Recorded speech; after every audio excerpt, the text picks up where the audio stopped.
So today I'm going to be doing my vital signs check off.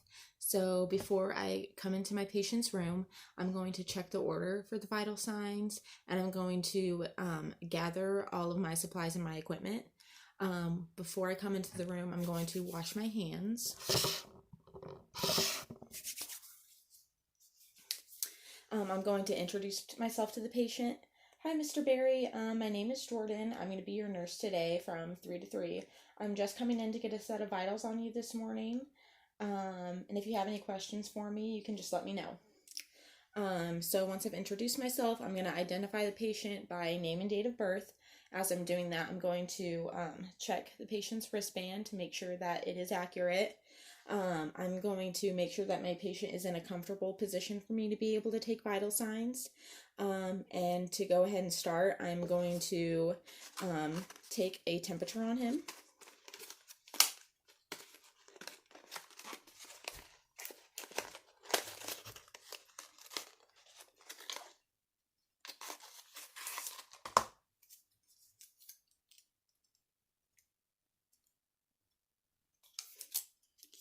Oh, also, I'm gonna make sure I put gloves on first.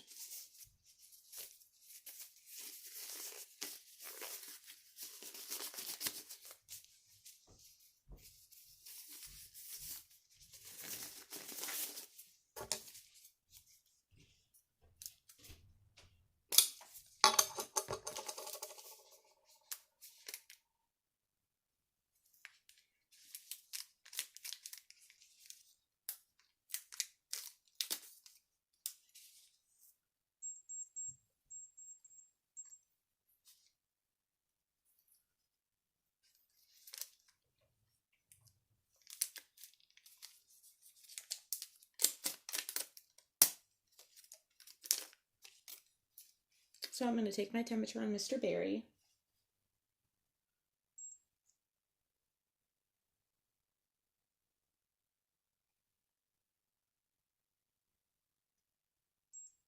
Temperature is reading 98.6, so I'm going to dispose of the sheath on the temp.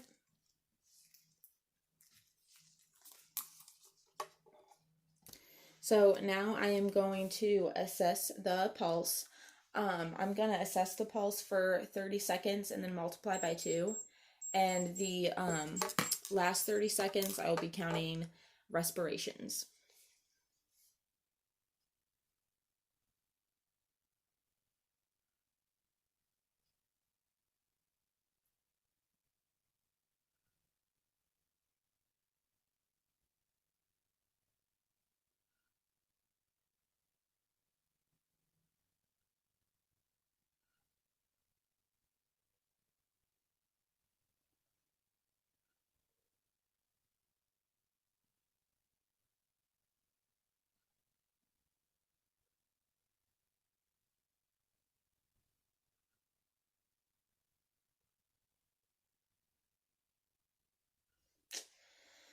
So pulse is 72 and respirations are 16, which is good. Those are normal.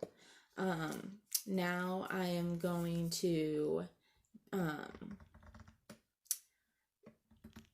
take my patient's blood pressure.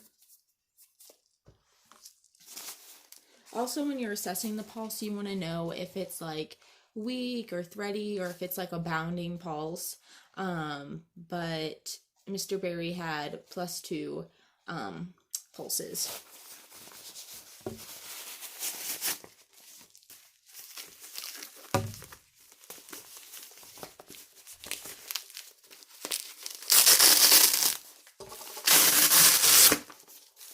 All right, Mr. Berry, I just want to take a blood pressure on you.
All right, Mr. Berry, your blood pressure was 128/76.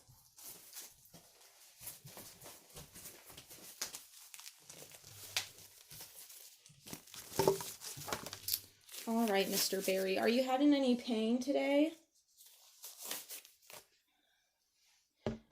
What would you rate that pain as on a scale of 0 to 10? At about a 6. Is that in your surgical site on your hip? Okay. And how would you describe it? Is it like a tingling or a burning? Just an aching pain? Is it radiating anywhere? Into your back a little bit? Okay. So for Mr. Berry having pain like that, I would check the order and see if he had any PRN pain medications. If he did, and I could administer those, if it were like a Percocet Q every 4 or Q every 6, I would just go ahead and administer 1 to 2 tabs for my patient. I could also try repositioning them and put them in a more comfortable position in the bed. And then lastly, I'm going to do his pulse ox. So I'm going to place the pulse ox on my patient's finger. I want to make sure that whatever finger I'm placing it on, it's warm and not cold, because if it's cold, you could get an inaccurate reading. So I placed the pulse ox on Mr. Berry. Let's take a look here. So his oxygen saturation is at 98%. So once I've got all of my vitals taken, I'm going to go ahead and document those at the bedside. Once I'm done documenting, I'm going to lower the bed to the lowest position, make sure that the wheels are locked, make sure that my patient is comfortable in the bed. I'm also going to make sure that they have their call light, water, cell phone, any personal items that they want to have within their reach, and just thank them for their time. And then before I leave the room, of course, perform hand hygiene. And that's it.